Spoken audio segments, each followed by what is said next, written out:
বেদ বলছে ভগবানের মূর্তি নেই, অথচ ভগবানের মূর্তি তৈরি করে, ঈশ্বরের মূর্তি তৈরি করে আমরা পূজা করছি। এই মূর্তি আমরা পেলাম কোত্থেকে? কখনো প্রশ্ন করেছেন? ভালো করে মন দিয়ে শুনুন।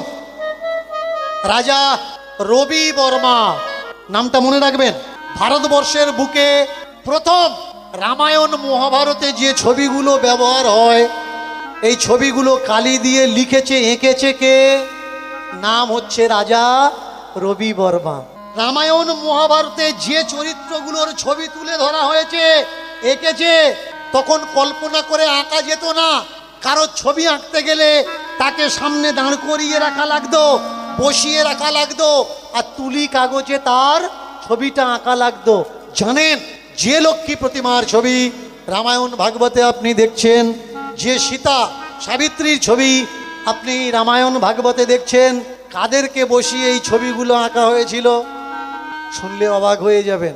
এ তথ্য আমার নয়, রাজা রবি বর্মা বলছেন তৎকালীন সমাজের যারা বারবধূ বেশ্যা তাদেরকে পয়সা দিয়ে চেয়ারে বসে এই ছবি আমি এঁকেছি। ভাবতে পারছেন? দুর্গা পূজা করেন, বলুন তো কাদের উঠোনের মাটি না হলে দুর্গা ঠাকুরের মূর্তি তৈরি হবে না? হ্যাঁ, মনে মনে ভাববেন, না জানলে যারা জানে তাদের কাছে জিজ্ঞাসা করে নেবেন। শুধু তাই নয়, কীর্তনের প্রথমেই উঠে আমি বলেছিলাম কালিকা পুরাণ ৫৫ তর্করত্নের লেখা ২৯৫ নম্বর পৃষ্ঠা, দুর্গা ঠাকুরকে কিভাবে বিসর্জন দেবেন। শুনুন, বিসর্জন দিতে গেলে যেমন তেমন ভাবে তো বিসর্জন দেওয়া যাবে না, বিসর্জনের নিয়ম আছে।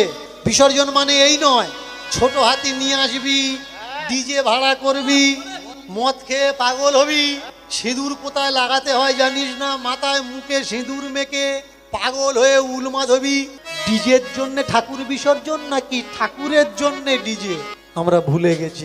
আগে বোঝা লাগবে, ঠাকুর পূজা হোক, কিন্তু ডিজে কেন? এগুলো উচিত নয়।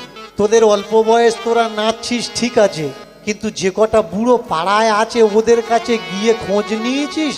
যখন গুপ গুপ করে আওয়াজ হচ্ছে ওদের কি হচ্ছে?